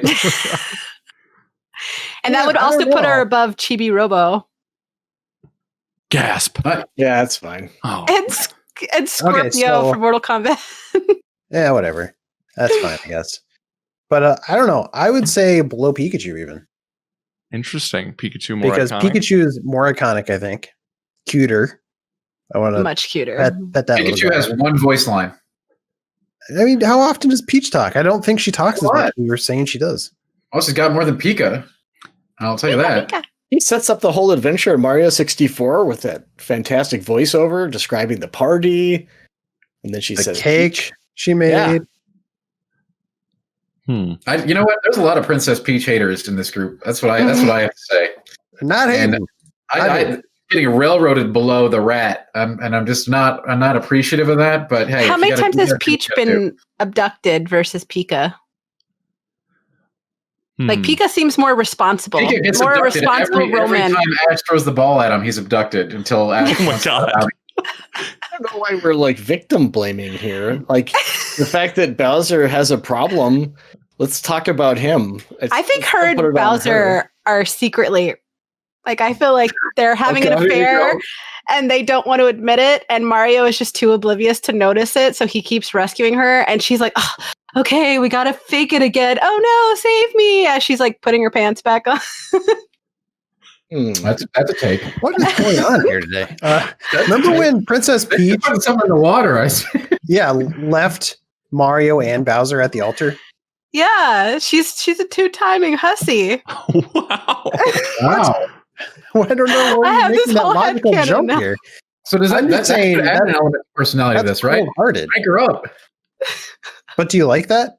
Pikachu wouldn't cheat on. Yeah, Right. Pikachu's there for you like a rock. Yeah. Not Yeah, because he's against held in rock type captivity. really. We're but- not getting into the morality of Pokemon. I can't do it today. Pikachu's like your best friend. Yes. Yeah. All right. Pikachu You is know a what? ball of happiness. I think I've followed this road as far as I want to follow it. You can put Peach wherever you like. Well, it sounds like me and Liana are below Pikachu. You and Tack and Cork are above. Stednik, where are you landing? The fate of Peach is in my hands. The I power. would put her below Pikachu. I think Pikachu is more an icon, and that one voice line has different tones. You know, he gets upset. You can hear it in the anime. All right, whatever. Again, I'm done with it. I'm done with it. I'm walking away from this one. Isn't Pikachu? Okay, this is stupid. But wasn't there like a big argument? I fell off the Pokemon train a while ago, so I apologize anybody watching. But wasn't there like a big debate and like Pikachu's actually like a girl or something? Wasn't there, or am I thinking of something else? They've added a female type to Pikachu where the tail looks more like it has like more like of a heart at the Has a end of it. heart. That was Yeah. it. That was it. Okay. I don't know about any controversy, but The voice actress is a woman. okay. There you go. But Yeah, I do remember. the character Like- in the show is a male Pikachu. I've got a news flash. You might want to refresh the listing. Something unprecedented has happened. Oh Lord, Cork just deleted all of it. No, I wish I'd thought of that, Liana. Damn. Be gone. What's Oh, happened man. here? I don't see anything different to me. I don't see It looks anything. perfect then. Love it. Oh, okay. Perfect. Well, ladies and gentlemen, we have a tie. We have a tie. First It time looks in like list history. Number 22, the first time this has happened in our character rankings. Oh, I It looks see like it. a tie. Pikachu and Princess Peach. So this Well, how means does that Pikachu that and Peach work? have to like fight now to the death. If only right? there were a game Wow. you could do that in. Sounds like a next Oh, yeah. gameplay I today. gotta go pick up Smash. Forget it. Let's go. So everybody should go out there and set Pikachu versus Peach, auto battle in Smash and see what happens. On 10, baby. New gameplay today. We'll take the statistics and We're doing this. We're doing this. Yeah. I'm playing Peach. 3 stock. Final destination. No items. All right. Is there We'll any decide other way to where- play? Yes. all right, Queen Elizabeth, thanks for writing in. We ranked your character. Really appreciate it. I like your show. Yeah, we love your show. Let's move on. We have a couple other lists we can rank since we have some time. We have a couple of lists. I'll let you guys pick what you want. We have action heroes. Chris W. wrote in with a list of action heroes. Mhm. And we have Johnny from New York who wrote in, let's see, he has 3 entries from 3 of his favorite games of all time. Let's do that one. Let's go with the New York one because I really wanted a cut of some New York pizza right now. So that's my. yes, my vote. please. What'd you call whole All right. pie? What was the thing that you were wrong about? I've been wrong about something. That's news to me. What's the whole Dang. pizza? If a cut is a slice, which all of the world knows it is. Can we not do this No. right now? Let's try to keep the show going. But a cut is not Chicago, it's place. all squares. They're all weird here. They're not humans here in Chicago. They all cut their pizza squares. That's so stupid. It's less pizza. We're offending the pizza lovers of Yeah, Chicago now. speaking of squares, Yeah. A let's cut's like a half slice. A half go on to half, this a half list pie. here. Okay. Right. Okay. Great. Sorry. John E. from New York City. He wrote in. He says, "Here's 3 entries from 3 of my favorite games of all time." So, not necessarily his 3 favorite characters, but 3 of his favorite games, and these are characters from them. So, more than anyone, according to him, your dog from Fable 2. Your pup follows you every step of the way. You turn evil or good, they fight with you. They get scared. They help you with finding things and make people laugh or gross out. So I don't know what you guys think. I mean, this is Your really just. pup from I also like doggos, but I don't know where this thing ranks on the character list. Like, can we just? Here's a question it's I'll just the pose to the Fable? group. The Fable 2 dog, because that's my favorite dog. Is there a better dog in video games? like Oh, God, companion. Yeah. Opening up Fallout. all the Oh, cans. see, I of like worms. it better than that. Mm. I like the I Fable think 2 I'd take better. Fable 2 dogs over him. Yeah. Are we gonna count Okami, even though that's a wolf god? I think But companion. that's like a puppers.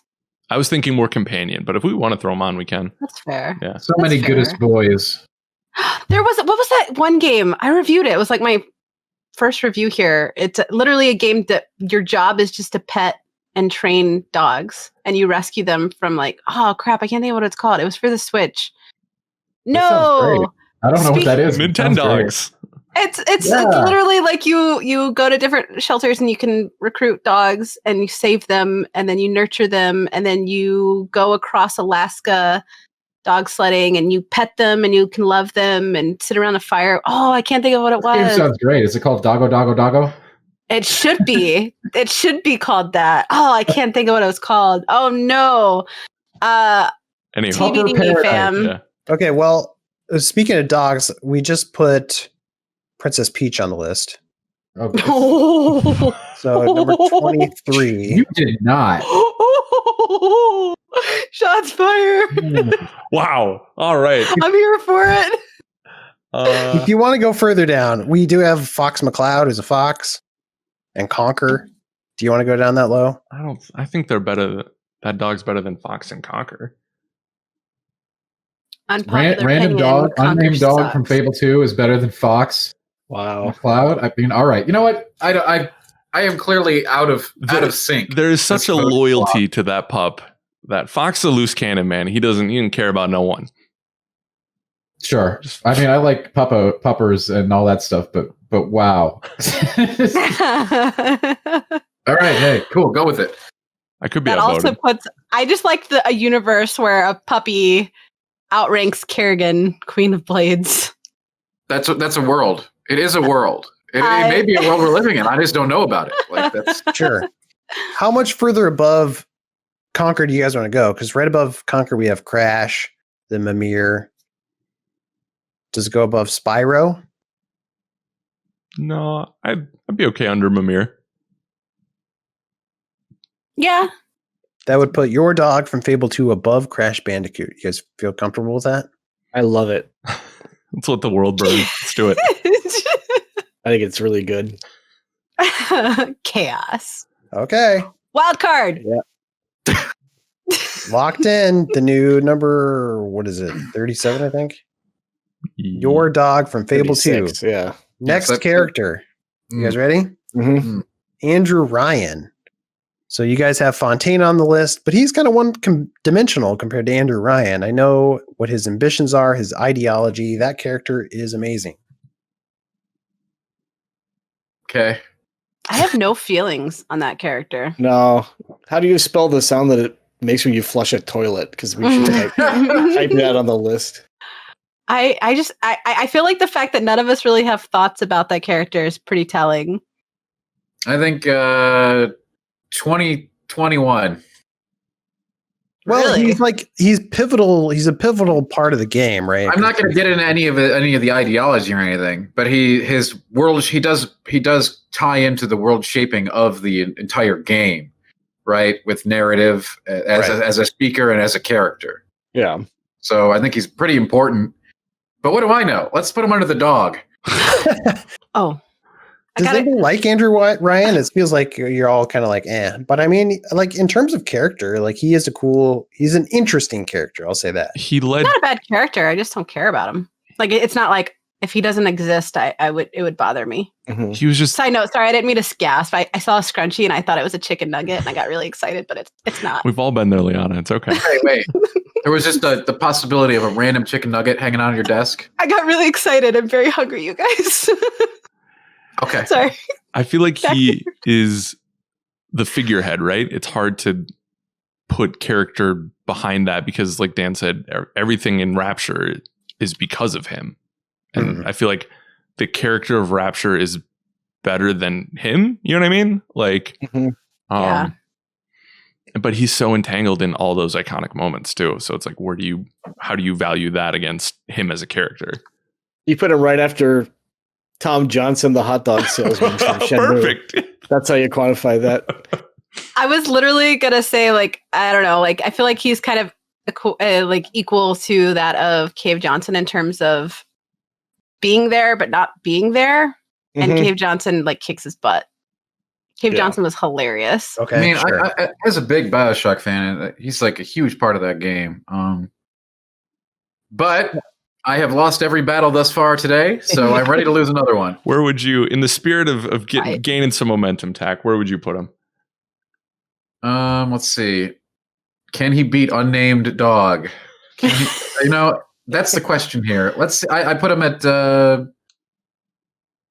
15. Wow. Oh, that means so. I guess you like him more than I thought you did. I mean, you're telling me that he's not. Well, there's just a lot more. There's other factors here. Like you're going to tell me that he's not as important as the Big Daddy, and because that's what you're saying when you put him below the Big Daddy. Yeah. Well, that's an interesting question. So Big Daddy's currently what 18. So do you like him better than Big Daddy? Do you guys feel the same way that he would go above Big Daddy? Because I personally would put him below Big Daddy, even though he has more personality. Big Daddy has more of like an iconic look and presence that you fear the Big Daddy when he shows up. I do like his mustache, though. I will say I've got some Big facial Daddy's hair mustache? envy. No, come on, no. Andrew, and he's a snazzy dresser. Yeah. Andrew knows how to put on a suit. Points for snaz. There you There go. you Is that go. enough, though? I don't Snazzy know. Jazzy. That's what we call him. Big Daddy wouldn't exist without Andrew Ryan. I keep almost saying Andrew Reiner too, and that's we are not ranking the editor in chief here. I think he would automatically be number one spot, right? Job security. Number one. Screw BB. It's fine. I don't know. I have no feelings on him. I understand his importance. I love the BioShock series. I never cared. Like when I was playing, I don't know. I soak in characters and I soak in story. And whenever I play, I just don't care about him. Like I would be okay with like, I don't know. He just doesn't have an impact for me. Okay, Alex and Quark, what do you guys think compared to Big Daddy? Yeah, I agree with Liana. I also Sorry, Dan. I feel somewhat similar to Big Daddy, where it's just a suit. You know what I mean? Like that character is just as interesting hanging in a closet versus also walking around. But well, maybe the better comparison is Frank Fontaine. Like we said, he's number 45. How do you guys feel he compares to Frank? 46. He's right below him. How is that even? Frank Fontaine is like in the story for like. I realize he's an important character, but he's like got almost no presence in the game in comparison. I mean, okay, whatever. Yeah, you're blowing his mind. I'm kind of with Tack. I feel like Andrew Reiner was. I'm doing it. Andrew Ryan was better than Frank Fontaine. Better. Yeah. You could hear the air quotes. Let's throw it under Mr. Game and Watch and call this a good, call it. I mean, what? I don't even know what's going on anymore. I'm in an alternate reality here. I don't know. All right, let's give it to Tack this time since we stole Peach away. No, don't give me anything. How this works. That's not how this do works. it by the science here. Yeah, Alex, seems like you might need to weigh in here again. I think Tack's onto something though. Without Andrew Ryan, there is no Big Daddy, and without Andrew Ryan, there is no Rapture. So it's like without his contributions to the world, like that game. I mean, the game exists, but you know what I mean. Like that world doesn't exist without him, and I think I have to give him more credit because of that, even though in a moment to moment sense. But I was always curious playing that game of like his history and how he built this place and like why he was doing these kind of things. So I would put him one above Big Daddy, I think. I think that's interesting because without Frank Fontaine, you're not on the plane to see Big Daddy or Rapture or any of that, right? True, which wasn't pointed out when we were ranking him before. The plot thickens. Yeah. So there's two people saying above Big Daddy, two people saying below Frank Fontaine, and I'm like somewhere in the middle. So it feels like we're all over the place. We are. So we really are. What's the science telling you, Ben? Do we have to just split the difference here? So if he were one above Big Daddy, he'd be 18. If he were below Frank, he'd be 46. So what's directly in the middle? That's a big difference. It's a huge difference. The perfect time to do math is on a podcast where I'm sure there'll be no dead air. Do the napkin math right here. How about 30 31 in between or just above Albert Wesker? So I believe it'd be 32. Oh, so did you do the math or were you just picking? No, I don't math. I'm a writer. Okay, yeah. Albert Wesker is number 32. That's pretty good. Better or worse than Albert Wesker? I'd say better. But I think we're also going to get into the two sides of that. So I'm fine. Let's say better. I'm fine going better. All right. Yeah. Right above Albert Wesker. Congratulations, Andrew Ryan. Yeah, you did. What a You're doing great, challenging sweetie. This has been a good day. Yeah. Some Let's unprecedented see. moments. Last character on this list. It's a Resident Evil 4 character. You guys want to guess who it is? El Gigante. The merchant. It's Oh, the that'd be dope. shopkeeper. I mean, come on. What are you Nice. buying? What are you selling? Like, how is that? How is that guy there with no problems? I cannot wait to see this thing just beat the crap out of Andrew Ryan and the rest of these major characters because that's how things work here. Let's go to it. Go to it. I'm thinking 1, right? What are you selling? Clearly, obviously, one. Obviously. He's right above Final Fight trash can, I would say. Wherever that I don't know. We need to get Final Fight like Turkey or whatever it is in here and like get it really high up on the list. Yeah. I'm a sucker for memes. Turkey looks tasty. That character has given us some really delicious memes through the years. That doesn't make him a good character, though. Donald Well, Trump you know, is there are good. all kinds of Burgundy on qualifiers, this list.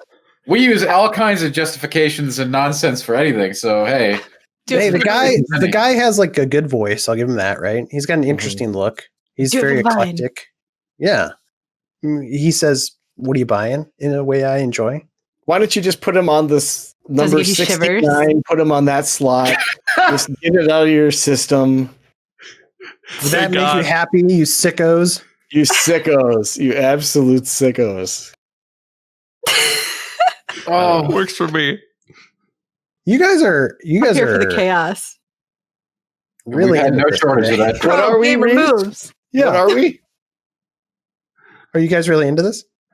I love I'm in for the chaos. Let's do it. The world's ending anyway. Let's do it. Number one. In all seriousness, this guy is not a good character, right? He's not a character. He's barely a character, What are you buying? Yeah. right? Got more lines than Pikachu. I'm sorry, but if we have Navi on this list, we can have.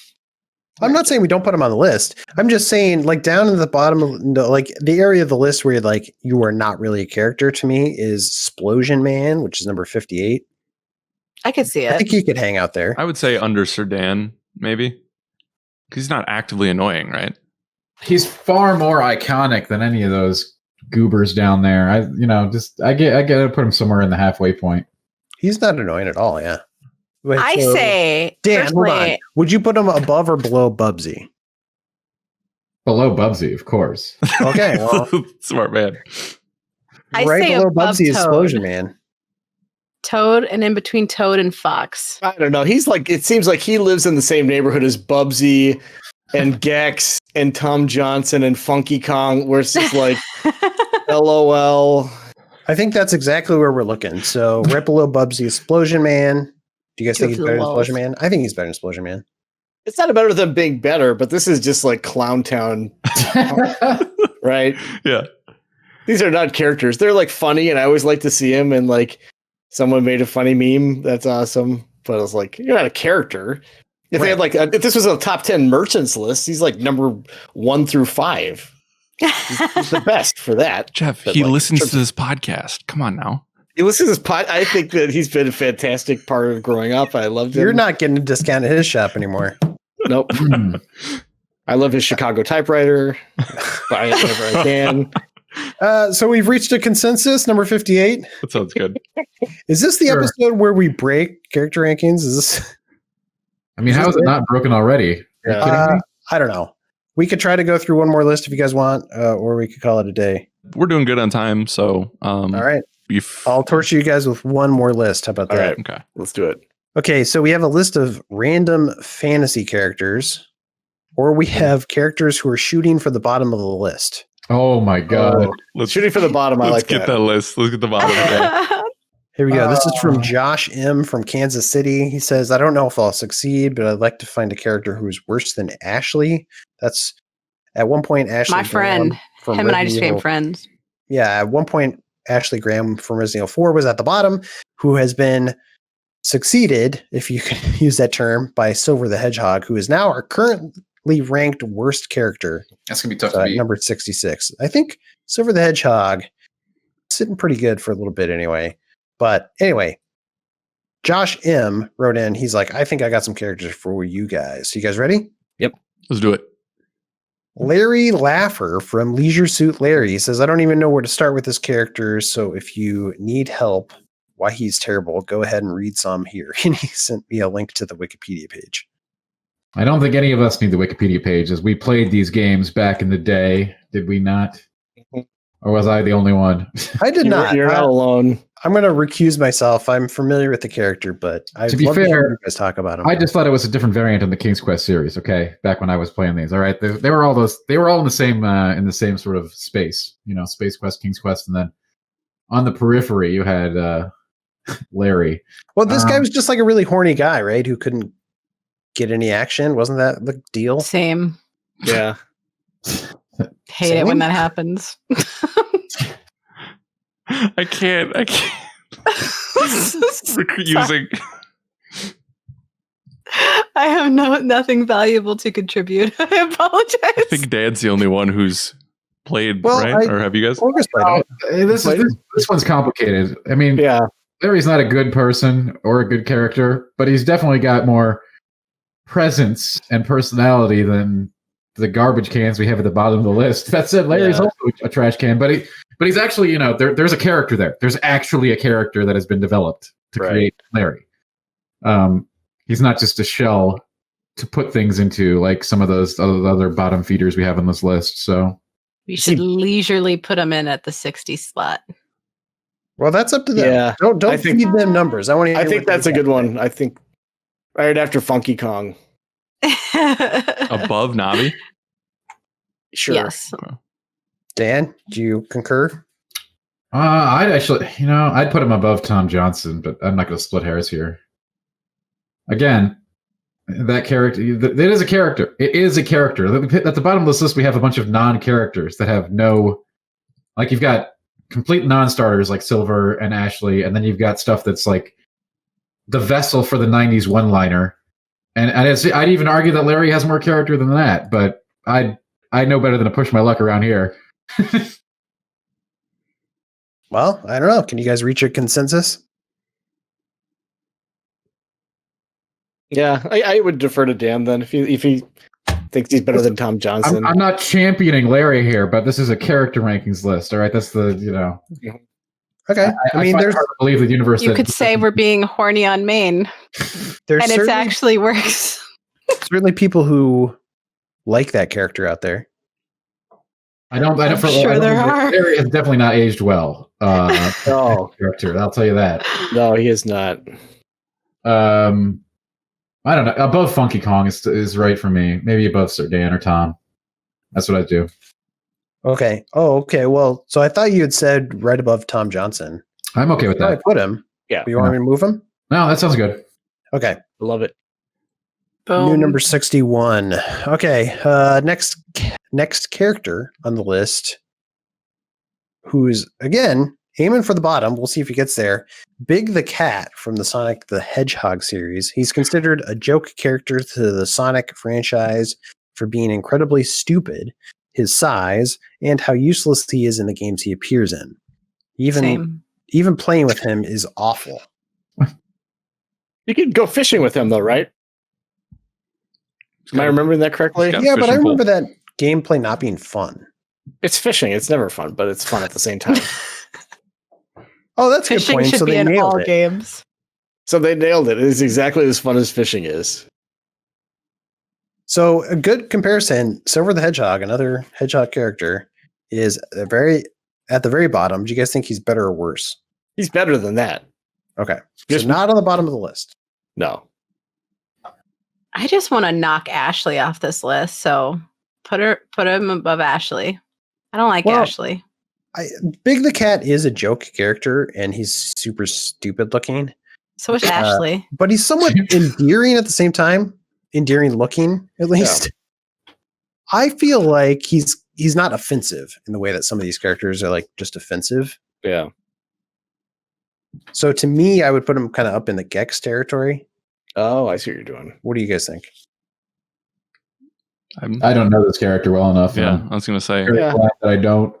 I trust your expertise on that one. I would even put him above, like right after Little Mac, between Little Mac and Bubsy. I could see it. Yeah. Yeah. He's cute. Because Big is dumb, but he's not a grating personality like Bubsy is. Mm. Bubsy's annoying. Yeah. I can't stand Bubsy. Oh, I no. despise that character. Not you It's so too. cool. I have such a deep hatred for that character. You and the rest of the world. Yeah, I don't know. I could see it. So red above Bubsy. Yeah. Sure. Okay. Justice. It's a nice showing. It's low, but it's not. Mhm. Yeah, come on. This guy's got to try harder. What's this last one? All right, you guys ready? I'm ready. It's interesting. I'm curious to hear what you guys think. Jason Brody from Far Cry 3. Remember the protagonist from Far Cry 3, the spoiled rich kid who becomes the hero that you hate for the entire game? Yep, that Jason Brody. Bro. I've never played a game where I prayed the protagonist would lose. Except that one? I purposely made him die so many times. Like, Wow. please just kill me. Put me out of my misery. It was such a poorly... I just don't like that character. Ooh, inspiring anger in Liana. I like it. I'm not an angry person by nature, but oh my God. We were talking about earlier about games you have to come back to. That character is the reason why I put Far Cry 3 down for a while and then came back to it. I mean, what was it about him? Because I mean, I know there's the whole controversy, the white savior stuff, which not a good look. The character's basically a spoiled rich kid who was annoying, but he doesn't talk a ton. He just reminds me of like, I don't know, when I feel like it should be a staple that everybody in their young adult life should work in food service because it's very humbling. Or retail. And or retail. And he reminded me of that snot-nosed little crapper that always comes in, makes your job hell, and then forgets to tip.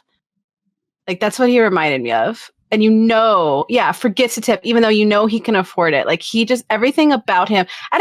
The whole white savior thing, I definitely remember all of that. I never really had disconnected from him as a character from that, just because that's kind of not as uncommon in games as people like to make it seem to be. And I just want to enjoy the game, but like he wasn't a good, like, there's so many characters out there that are grating, that are designed to make you feel conflicted. And, oh my God, am I the bad guy? Am I the good guy? Do I want to succeed? Do I not? And he just was bad to be bad. Like, I don't feel, no offense to the writers, but I don't feel he was written well.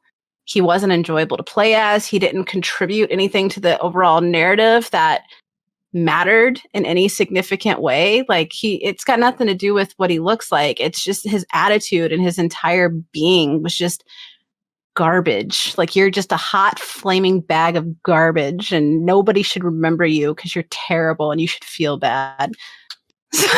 Well, that I'm sold on the last case on the last number ranking on that one. That's some fire. I mean, I really don't want to defend this guy or anything, but it just feels like a slight exaggeration to go as far as you're saying, Leanna, because you never see him because it's like a first person game, and he doesn't talk that much. So he's bad. I agree with you. He's not a good character, but he's kind of a non-entity for most of the game.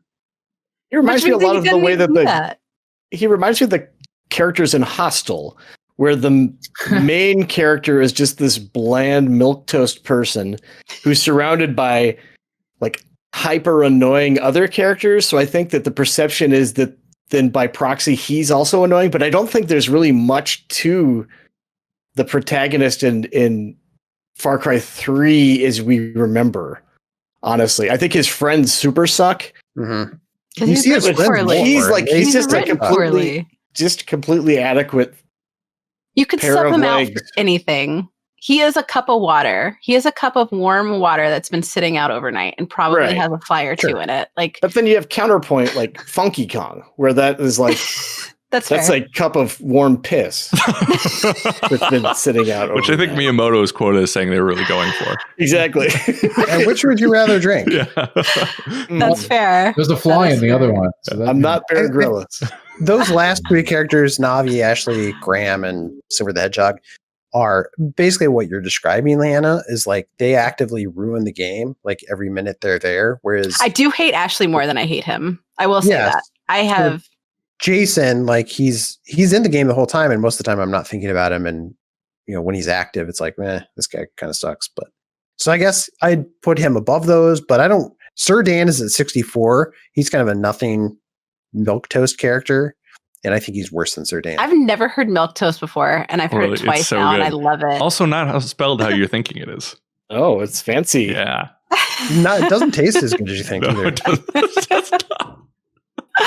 I will concede to that because I do agree because Ashley is one of those characters that makes me like really just grimace. So I would say based off of that yeah, he should probably go above her. For me, like I'm factoring in the fact that I have met characters like him, like people like that character in real life, and I hated them, and like they significantly made my day worse by having just known people like that exist. But at the same time, what also knocks against him is the fact, like you're saying, is like he has nothing to contribute. You could sub him out for literally any other character, and the game would probably be better for it. Sure. And I feel like to me, like that also impacts where he would rank because it's like you're not even good enough to justify as being a whole character. That's how So bad. imagine if you met Funky Kong in real life. Imagine if he came into your restaurant and didn't tip you. But would you you could compare eat him. So like if we were in like an Well, hold on. apocalypse, I'm not If gonna eat he a walked into your person. restaurant No. and he was talking and paying with money, you would like, hey, let's kill him and eat him. I mean, but he's not a human. So like if we're in an apocalypse, like we don't know when COVID's gonna be over. We might have to eat things. Like I This can is at the least he talking could at least monkey. be You don't want to useful. study it? He could at least be useful in terms of nutrients and sustenance. What's freaking Bro, he just wants to surf and be happy. You're trying to Yeah, fry him I don't up. think we need to eat this guy. I think there's I'm other really ways. hungry, you guys. I thought I saw a chicken nugget. Okay, and now that's all I'm thinking of. Fight me. Incredible. Oh my god. I Like also, he was annoying, but like he had personality. He at least was something. technically, Are if you we're thinking about eating us right now? I was gonna man? say, if we're in an apocalypse, couldn't we eat the Far Cry 3 character too? That's what I'm saying. I wouldn't want to eat him because he's a human. I wouldn't want a person versus I Oh, could eat I don't an know. This animal. is- Now we're This getting is into the morals of species. cannibalism. Yeah.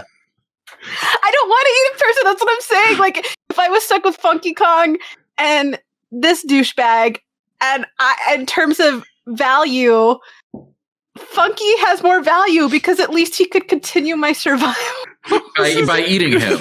by Okay. eating him. To me, just to be clear to everybody at home, I think Leanna's brought up a good point. Like, who do you guys think tastes better, Funky Kong or Brody?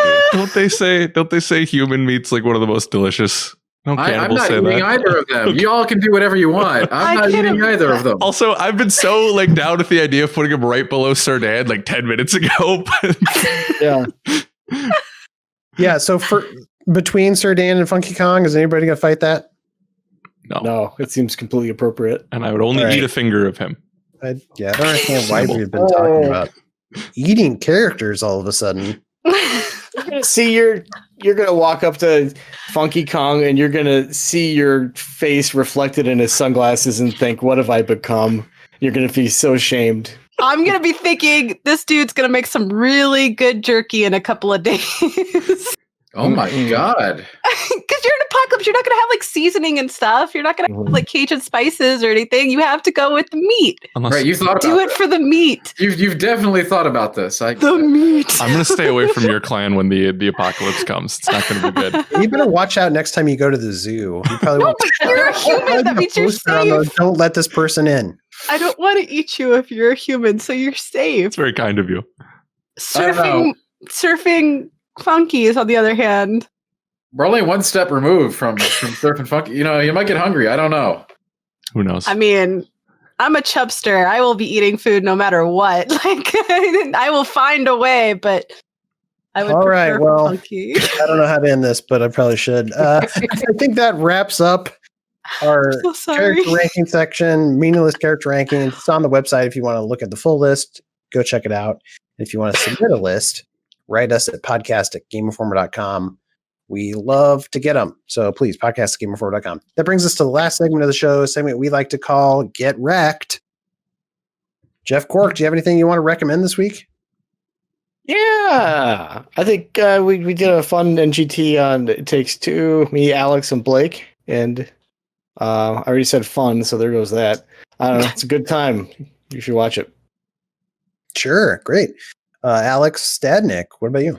The boys on Friday did a very awesome stream of the new Call of Duty mode Outbreak. And to go along with that, Dan wrote a very good article about what this is and why it could be big. So definitely go check that out. Cool. Dan, what about you? Hey, everybody. Welcome to Get Wrecked. And this is I was going to recommend the thing that Alex already recommended. So I'm going to go with go check out. I did a bunch of Genshin Impact polls on the new character, Hu Tao. Did I get her? Did I not? You'll never know unless you go to the site and check it out. GameInformer.com, baby. Go, go, go. Great. Leanna, do you have any, I don't know, animal recipes you want to share?